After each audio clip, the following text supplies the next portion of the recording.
Hello viewers, welcome to this YouTube channel English Origin। आज मैं बहुत इम्पोर्टेंट टॉपिक को डिस्कस करने जा रहा हूं और ये टॉपिक की जानकारी आपको मैट्रिकुलेशन से लेकर के यानी कि 10th 12th से लेकर के कंपटीशन तक आपको मदद करेगा। दूसरी इसकी जो आवश्यकता है वो है किसी भी सेंटेंस के करेक्शन में इसका बहुत बड़ा रोल प्ले होता है। उसकी वजह यह है कि सब्जेक्ट और वर्ब के साथ एक एग्रीमेंट है कि आप जैसे कोई वाक्य लिखते हैं तो तुरंत एक सब्जेक्ट लिखते हैं, तुरंत उसमें वर्ब लिखना पड़ता है। तो सब्जेक्ट ऐसा है तो वर्ब कैसा होगा, ये जानकारी आपको तुरंत ये सवाल बन करके आपके जहन में उतर जाता है। इसको ठीक करने के लिए आपको इस टॉपिक की जानकारी होनी ही चाहिए। तो चलिए, ये वीडियो बहुत ही खास होने वाला है, इसको आप अंत तक देखें और इसका आज फर्स्ट पार्ट की हम चर्चा करेंगे, फिर सेकेंड पार्ट और थर्ड पार्ट तक हम जाएंगे। इसके लिए आपको इस टॉपिक को बहुत ही ध्यानपूर्वक देखना है और अंत तक देखना है। और दूसरी बात मैं ये कह दूं कि ये बहुत ही शॉर्टेस्ट रूल है। बड़े बड़े ग्रामर में आप देखेंगे कि कोई इसको 70 रूल में पढ़ाते हैं, कोई 73 रूल में, कोई 100 रूल्स में पढ़ाते हैं, तो तब भी ये कवर नहीं होता है।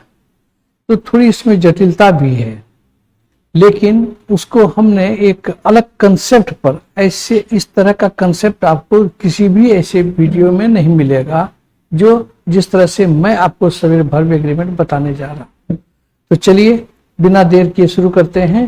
Here is doctor Murlidhar Mishra once again before you with the topic, important topic, that is subject verb agreement. तो ये सब्जेक्ट वर्ब एग्रीमेंट, इसको सिंटैक्स भी कहते हैं।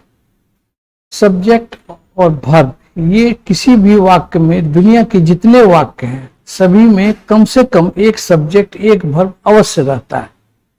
इसमें हो सकता है कि सब्जेक्ट साइलेंट हो जाए या फिर हो सकता है कि वर्ब साइलेंट हो जाए, तो इस तरह से, लेकिन होगा अवश्य, सब्जेक्ट और वर्ब अवश्य ही होगा प्रत्येक वाक्य में कम से कम। इसके बाद ऑब्जेक्ट हो सकता है, कंप्लीमेंट हो सकता है, इनलार्जमेंट ऑफ सब्जेक्ट हो सकता है, बहुत सारी शब्द उसमें जुड़ सकते हैं। लेकिन सब्जेक्ट और वर्ब के साथ एक समझौता है। एग्रीमेंट का माने हम लोग जानते हैं एक समझौता है। ये समझौता क्या है? तो ये समझौता है कि सब्जेक्ट का जैसा स्वरूप होगा उसके अनुसार वर्ब होगा। इसको सब्जेक्ट वर्ब कंकर्ड भी कहते हैं या सब्जेक्ट वर्ब एग्रीमेंट भी कहते हैं।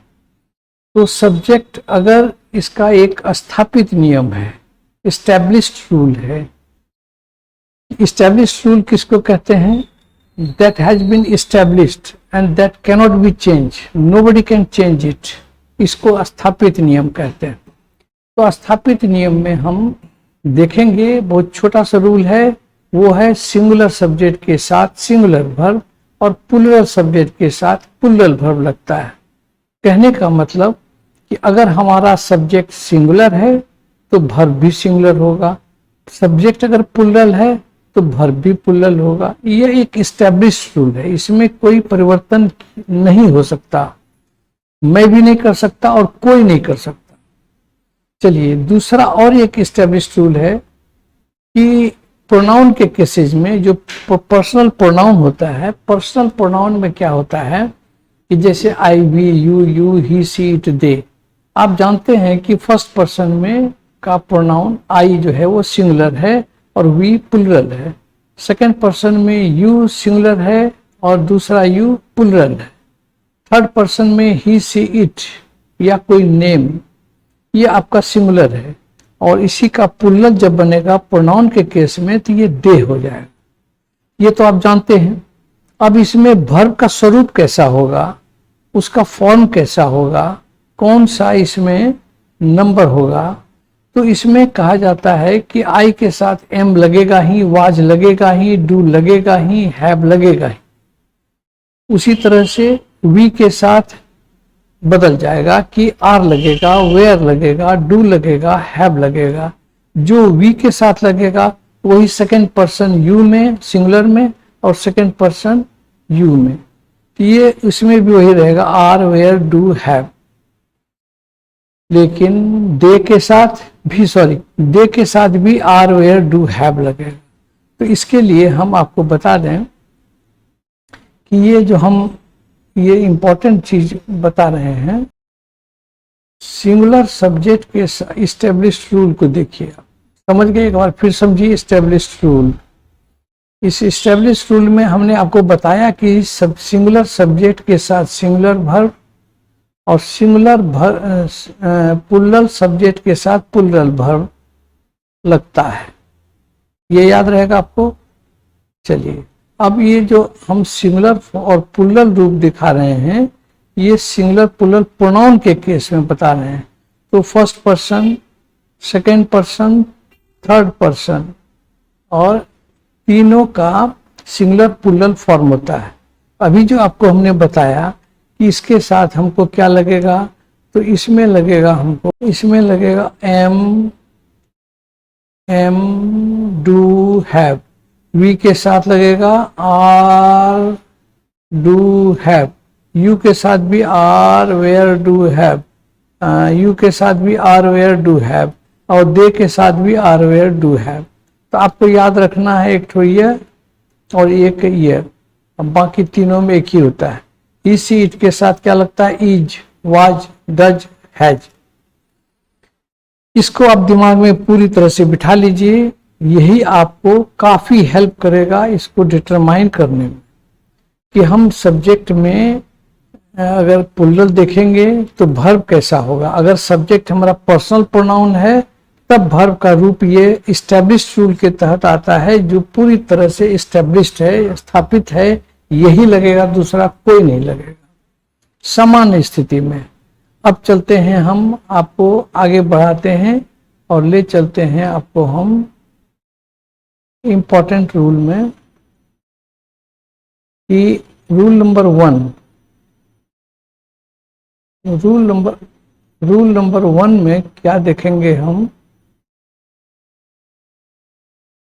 रूल नंबर 1 में हम देखेंगे कि सर्वप्रथम, ये जो रूल है मेरा बहुत पावरफुल रूल है। सर्वप्रथम सब्जेक्ट का हिंदी में अर्थ लगाकर पता कर ले कि सब्जेक्ट सिंगुलर है या फिर प्लूरल है। फिर स्थापित नियम के साथ वर्ब लगा। इसको आप अच्छी तरह से याद कर लीजिए। इसको याद इसलिए भी कर लीजिए आप कि आपको यही सबसे पावरफुल रूल होगा जो आपको मदद करेगा हर एक चीज में। ये रूल इतना पावरफुल है कि आपको बहुत ज्यादा मदद करेगा। इतना मदद करेगा कि आप जब भी कंफ्यूजन आपको रेज होगा तो यही रूल आपको मदद करेगा। इसमें एक इम्पॉर्टेंट रूल है, एक ट्रिक है मेरा, ये समझिए कि ट्रिक है, वो है एस वाला वर्ब सिंगुलर होता है। एस वाला वर्ब सिंगुलर होता है, इसको समझिए। एस वाला, ये ट्रिक है मेरा, आपको दिमाग नहीं लगाना है, सीधा सीधे समझना है। यहाँ देखिए, इज है सिंगुलर है, वाज है सिंगुलर है, और हैज है सिंगुलर है, और डज है तो ये भी सिंगुलर है, और गोज भी सिंगुलर है। ये समझ गए। और बिना एस वाला वर्ब प्लूरल है, ये आपको याद रहेगा। अब इसको अगर आपको याद है तो आप ये देखिए कि इसको जब भी आप लगाने के लिए सोचेंगे तो क्या करेंगे आप, ये देखिए। उदाहरण में आप ले चलें तो उदाहरण में आपको क्या, एक उदाहरण दे रहे हैं, बहुत सिंपल सा उदाहरण दे रहे हैं आपको हम, कि राम गो होगा कि गोज होगा। राम गो होगा कि गोज होगा। अब बताइए, राम, हमने रूल आपको बताया है कि रूल में आपको हम बताए हैं कि सर्वप्रथम हिंदी में अर्थ लगा लें वाक्य का या सब्जेक्ट का, फिर पता कर लें कि सब्जेक्ट सिंगुलर है या फिर पुल्लर। फिर स्थापित नियम के अनुसार वर्ब लगावे। तो जब हम स्थापित नियम के अनुसार वर्ब लगाएंगे तो इस बात को ख्याल रखेंगे कि सिंगुलर सब्जेक्ट होगा तो सिंगुलर वर्ब होगा। तो राम जो हम देख रहे हैं, ये राम हमारा जो है ये सब्जेक्ट अर्थ लगाइए, राम माने राम, और एक है कि अनेक है, एक है कि अनेक है। तो राम एक है, तो अगर एक है तो इसमें हमको एस वाला वर्ब देना है। तो एस वाला वर्ब चूंकि सिंगुलर होता है, देख रहे हैं आप यहाँ एस वाला वर्ब सिंगुलर होता है। तो आपका क्या हो गया, गोज जो है ये सही हो गया। तो देखिए गोज आपका सही हो गया।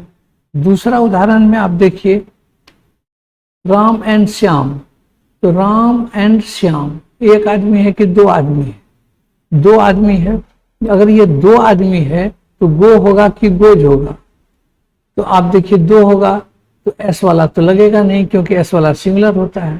तो क्या हो जाएगा, गो, सॉरी गो हो जाएगा। अब तीसरा उदाहरण में देखिए, क्योंकि राम एंड श्याम पुल्लल हुआ, तो राम एंड श्याम पुल्लल हुआ, इसीलिए पुल्लल वर्ब लगा। अगर आइदर राम और एंड श्याम अगर रहे, सॉरी यहाँ एंड नहीं होगा और होगा, आइदर के साथ हमेशा और लगता है। तो आइदर राम और श्याम, गो होगा कि गोज होगा? तो इसमें देखिए आइदर अर्थ लगाइए, सर्वप्रथम सब्जेक्ट का अर्थ लगाइए। अर्थ जब लगाएंगे तो आपको पता चलेगा कि या तो राम या श्याम जाता है। कौन जाता है, एक आदमी जा रहा है कि दो आदमी जा रहा है? या कर रहे हैं, या तो राम या तो श्याम, अर्थात एक आदमी जा रहा है, इसीलिए सिंगुलर हो गया। सब्जेक्ट हमारा क्या हो गया, सब्जेक्ट सिंगुलर हो गया, इसीलिए वर्ब क्या हो जाएगा, एस वाला। एस वाला यानी कि सिंगुलर वर्ब। ठीक है। अब तीसरा उदाहरण, चौथा उदाहरण लीजिए, द कैप्टन ऑफ प्लेयर्स, खिलाड़ियों, इसका अर्थ लगाइए, खिलाड़ियों का कप्तान, एक है कि अनेक है, बोलिए? कप्तान एक होता है, इसलिए ये सिंगुलर हो गया। तो ये भी हमारा सिंगुलर सब्जेक्ट हुआ, तो हमको सिंगुलर वर्ब देना होगा। बात समझ रहे हैं, एस वाला वर्ब देना होगा, ये भी सही हो गया। तो मैं समझता हूं कि आप अच्छी तरह से इसको समझ गए होंगे कि सब्जेक्ट वर्ब एग्रीमेंट कैसे एग्री करता है। यानी कि अगर सब्जेक्ट सिंगुलर है तो वर्ब भी सिंगुलर, सब्जेक्ट प्लुरल है तो वर्ब भी प्लुरल। ये बात को दिमाग में सेट कर लेना है। तो यही स्थापित नियम में ये जड़ पकड़िए, आप जड़ पकड़िए। तो जड़ पकड़ने के लिए हम इसी से ये रूल निकाले हैं कि सर्वप्रथम पहला काम जो आपको करना है, सब्जेक्ट का अर्थ लगा लीजिए। अगर सब्जेक्ट आपको बुझावे कि एक है, एक मुंडी है या एक चीज है, तो आपको पता हो जाना चाहिए कि वो सिंगुलर है। अगर एक से अधिक है तो यानी कि प्लुरल है। तो सब्जेक्ट का ही अर्थ लगाने में अगर आप एक्सपर्ट हैं तो आपको और किसी नियम की जरूरत नहीं है। मैं कह सकता हूं दावे के साथ कि अगर आप अच्छे स्टूडेंट हैं, एडवांस स्टूडेंट हैं, तो आपको रट्टा मार करने की जरूरत नहीं है। बस एक रूल ये याद रखिए, आपको सारे सब्जेक्ट वर्ब एग्रीमेंट इसी पर बन जाएंगे। अगर आप उसको भी बारीकी से समझेंगे तो लगेगा कि इसी रूल पर हम बार बार वापस आते हैं। आपको जहां जहां कंफ्यूजन होगा आपको यही रूल हेल्प करेगा। तो देखिए, सब्जेक्ट सिंगुलर था, राम एक आदमी था तो गोज लगा, राम एंड श्याम दो आदमी था तो गो हो गया। आइदर राम और श्याम ये दोनों में से कोई एक है, इसीलिए सिंगुलर हो गया तो गोज हो गया। उसी तरह से देखिए आप यहाँ द कैप्टन ऑफ प्लेयर्स, एक आदमी हो गया तो हमारा इज हो गया। ये कंसेप्ट को पूरी तरह से आप दिमाग में बिठा लीजिए। ये आपको आज से लेकर के जीवन पर्यंत अंग्रेजी की जब भी जरूरत होगा, जब भी सब्जेक्ट वर्ब एग्रीमेंट की बात आएगी तो आपको इसी तरह से एग्री करना है।